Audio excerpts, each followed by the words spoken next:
Hello. Women face a crossroads as they approach or when they turn 60, and we have more choices than ever before.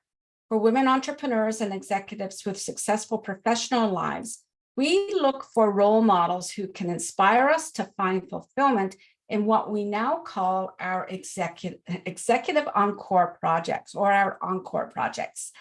My guest today is a New York Times bestselling author, speaker, founder of Inside Edge Foundation for Education, and the first co-author with Jack Canfield and Mark Victor Hansen in the popular book, Chicken Soup for the Soul. Now, as of a few weeks ago, is over 500 million sold. I'm sure there were more sold over the weekend, but that's quite an achievement. As a lifetime entrepreneur, my guest graciously shares how magical moments and wisdom can inspire fulfillment as we plan your or my Encore projects. Welcome, Diana Wentworth. I'm so happy to be with you. I'm so happy to be with you as well. Diana, please share more about your interpretation of the word Encore and introduce us to your Encore Wisdom Circles program. Okay, well, I love the word Encore, and it came to me very, very magically.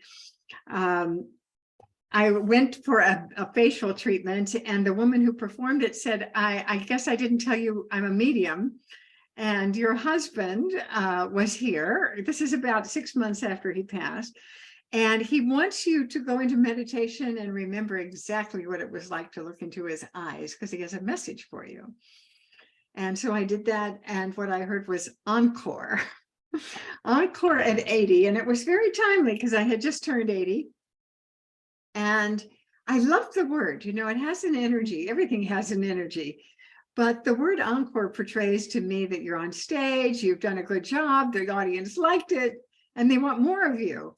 Mm-hmm. And I thought, how perfect for this time in my life, to have an Encore project, or maybe my Encore project could even help other women create their Encore projects. So that led to a whole lot of discovery and a whole lot of fun. And I started something with my a partner, Robin Mullen, who had been the president of the Inside Edge, which was a remarkable organization that I founded in 1985 and featured 1,500 speakers. But we decided that we wanted to create roundtables of women to create Encore projects. And we chose women who already had quite full careers and lives, and we're wondering what to do now at this point in their lives, and what they could still create, and what would be meaningful to create as a legacy in their life.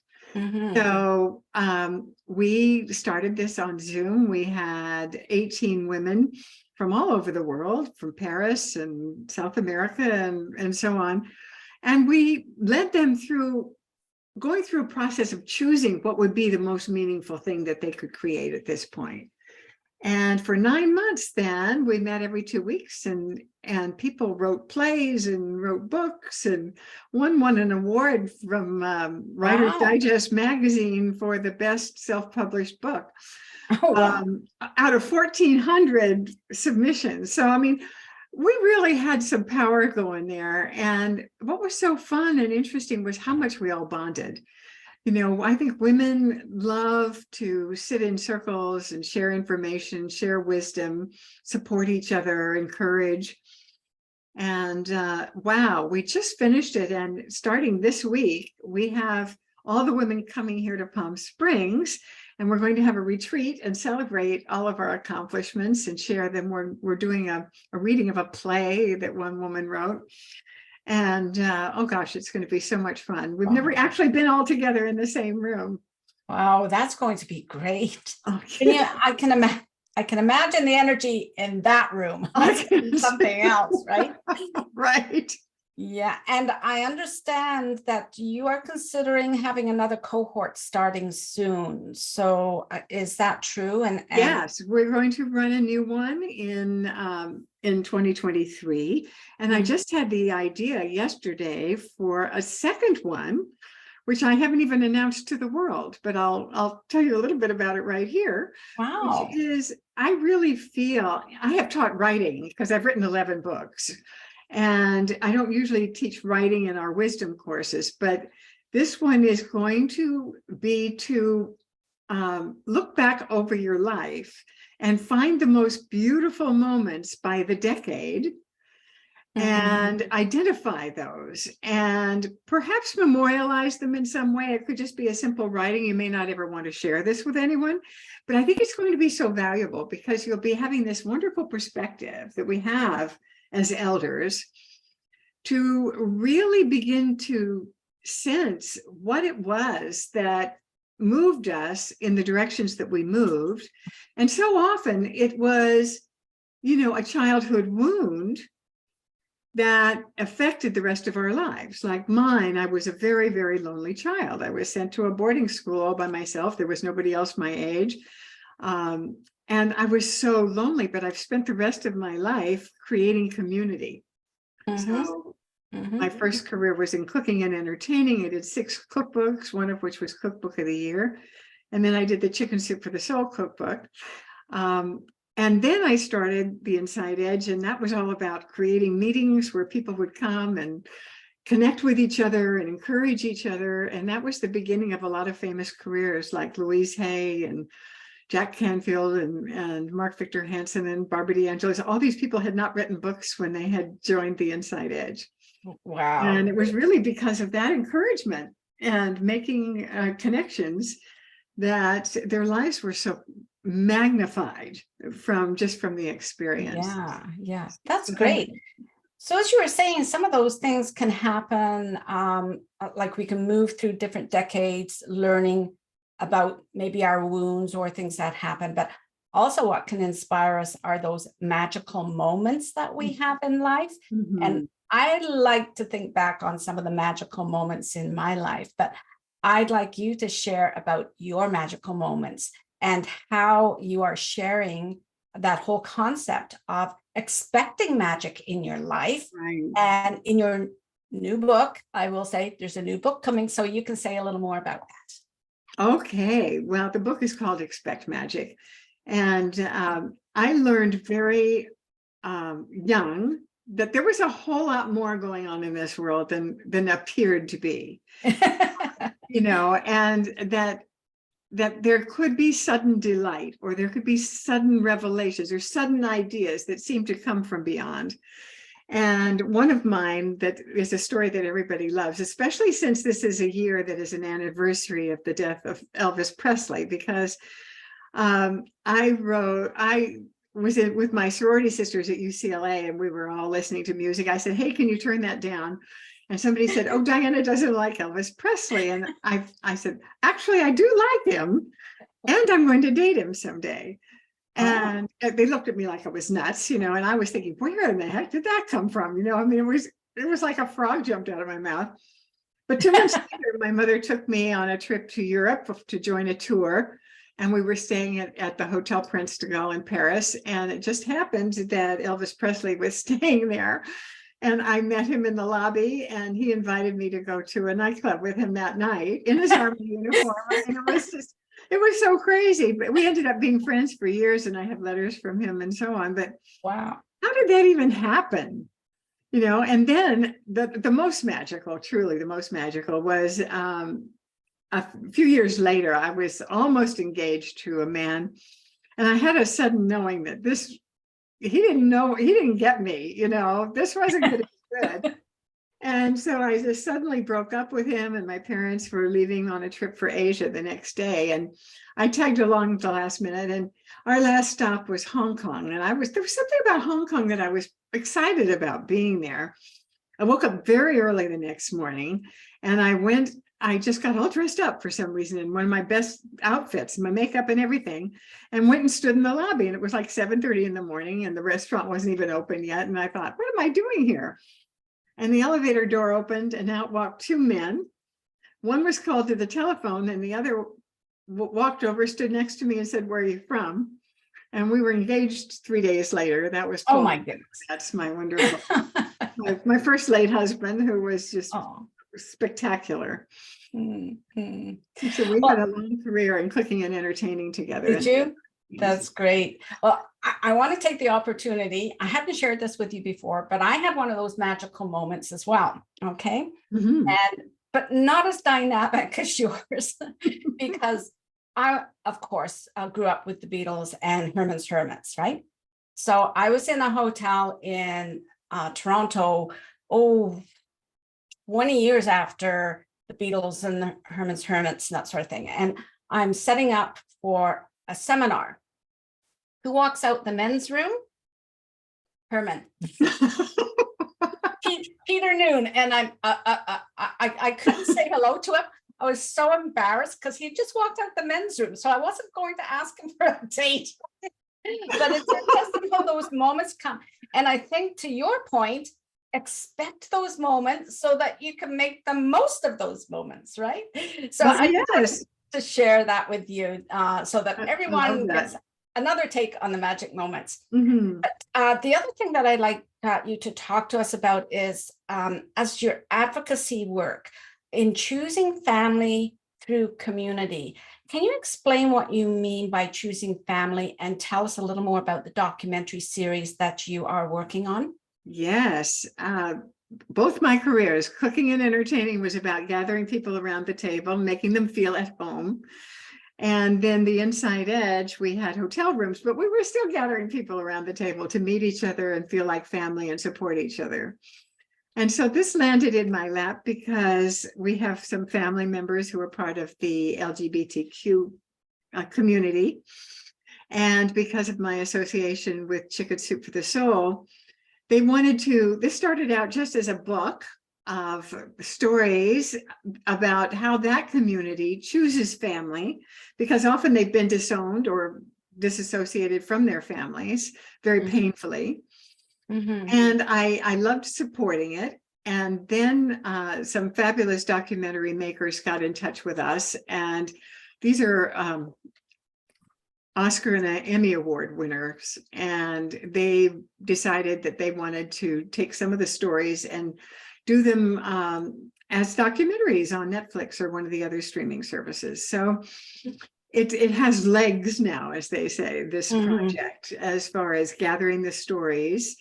And we're looking for fabulous stories. So if anybody in the audience would like to submit something, you could just reach me through my website at dianawentworth.com.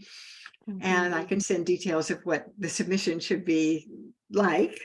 We're wanting to gather them as soon as possible. And I think it's just going to be an amazing, this is a very divisive time when people are not creating family the way we would like to see it happen. And I'm very much about inclusivity. So this is very dear to my heart. And when we spoke about that, I also mentioned about belonging as well. So in a family, there's not just inclusivity, there's that feeling of belonging, no matter what's going on in any kind of family, there's still that feeling of belonging. So I think that's a great project you're working on. And I do have connections north of the border in Canada with the LGBT community. And so just to let our viewers and listeners know, I will be connecting Diana with them. They have some amazing stories as well, I'm sure. And they would appreciate that cross-border sharing of what their lives are like, right? So Diana, at this point in the show, I usually ask a person about, like, every moment matters in our life. And so when did you identify in your life, a pivotal point in your life, when you recognized what fulfillment looked like for you? Well, it's interesting because you and I are both pretty passionate about the word encore.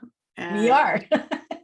And having a message from my late husband about Encore being something he wanted me to be thinking about, I suddenly woke up to how exciting that is. And I decided with a friend of mine, a business partner, Robin Mullen, who was president of the Inside Edge for years, to start a roundtable of women.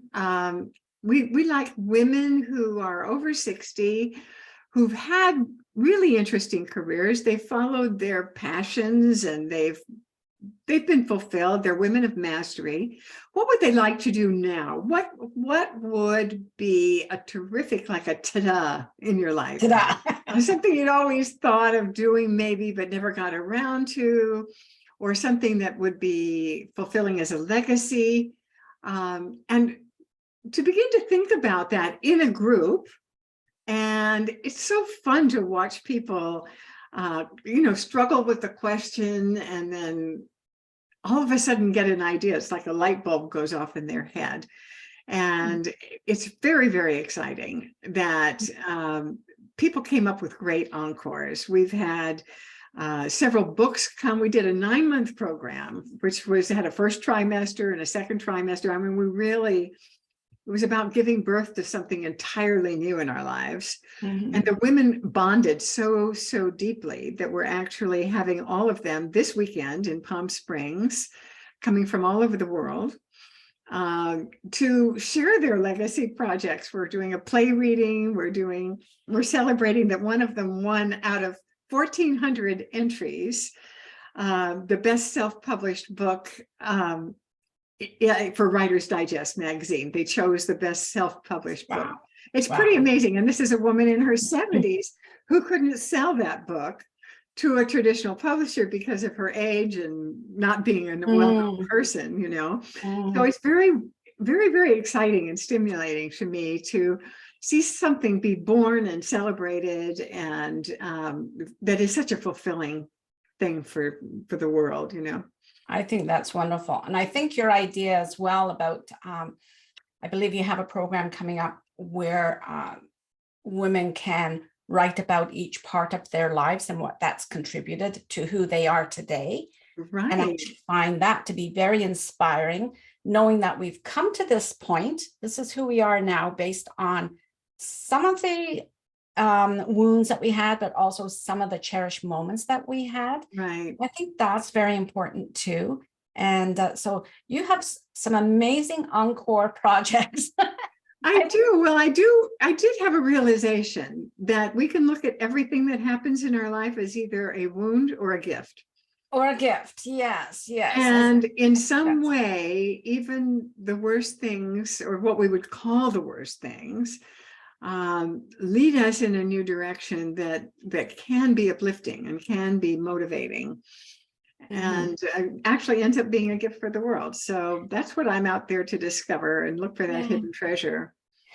And I like what you say about the gift, and the gift that it keeps on giving, because actually there's a concept that sometimes when we get to a certain age, we lament about those gifts that we had, when actually, if more energy was put into how do we continue to share them, rather than it just being, we retire from ourselves.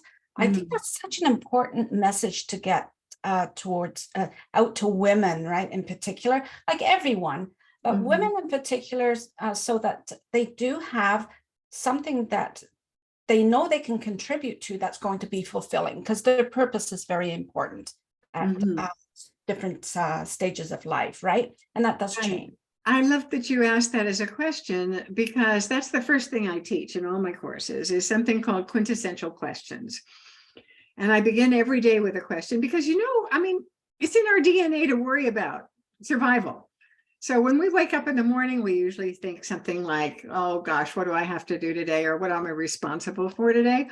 Yes. And I always say to find some question that excites you. So like, where can the most joy be found today? Or how can I most simply ignite light in this world, or something that has an opening into it. And this is like that. In the word expect magic, expectancy has an energy. There's a sort of a wonder, or at least an opening to insight, and so that is what we begin with every single day. And in my new book and in every course that I give, is asking questions all day long, that excite us or uplift us, so that we don't spiral down. I think it's too easy in this crazy world today to look at the news and feel hopeless or despair. And the secret really is to hook onto something that's going to take you into a higher place. Oh, that is so important. I need to share with you, like one of the questions that I had and I tell people it became embedded in who I was for a long time. And that was when I cared for my father who had terminal cancer. And as it progressed, I would wake up and say, what can we expect today? Thinking that, what is it going to hit us today, right? We just never knew what that was going to be like. And that thought got so entrenched in my thinking that there's still days now when I wake up and I say, oh, what's going to happen today? Whereas, whereas you have completely reframed that for me for that first question in the morning when I wake up to be an uplifting question rather than one that keeps me in what I call that low rumble of discontent. Okay. Right. So I want to thank you for that. And I hope that message resonates with a lot of people. I'm sure it does, because it's been a hard couple of years. I'm sure lots of people wake up in the morning and think, oh gosh, what's going to happen today, right? But to have that uplifting question, I think that is, wow, talk about wisdom. Like that is a gift from you to my audience. And I want to thank you for that, and personally to me. Thank you. So is there anything else, Diana, as we conclude? Well, gosh, I'm just so excited about the idea of working in roundtables with women, these wisdom circles. So I hope that anybody who wants more information or would like to reach out to me, you can do that through my website or just at diana@dianawentworth.com. And I would love to explore your future creations with you, because I think we're here. We are here to light the world. Every one of us has a gift that if we don't give it, the world loses. So I think that we have an opportunity always to be asking what it is we can do to light up this world, and we can make joy our compass and see where that leads us. I love that. Thank you so much. Mm. So, Diana, thank you. And thank you for bringing your audience to this podcast as well. I know you've let your audience know. I'd like to ask your audience and my audience to join me each week with women like Diana and other thought leaders about finding fulfillment and joy with a compass after 60. I think we need to come up with a product like that, Diana. Okay. Right. It's your idea. Let's trademark it. If you're interested in being a guest, please reach out to me. I would love to speak to you about being a guest. Visit my website at patriciamuir.com. All the information for connecting with Diana and myself will be in the show notes or on a post in LinkedIn or on Diana's Facebook. And my website is patriciamuir.com. Read my executive weekly newsletter, which is Executive Encore, at patriciamuir.com/blog, and subscribe to my newsletter so that every Sunday morning you can wake up and you can ask that amazing question about what's going to uplift you. And one of those answers will be read Patricia's newsletter. There you go. Sunday mornings are for self-care, where hundreds of women in my audience sit with their favorite beverage and read my latest insights and insights from my guests, such as Diana, on how to find fulfillment in work and life. I often share such amazing insights from my guests and from my colleagues, and I hope you will join us. So I have one last question for our audience. What does fulfillment look like for you? And what's your immediate next step for finding fulfillment after 60? Thank you and have a great day.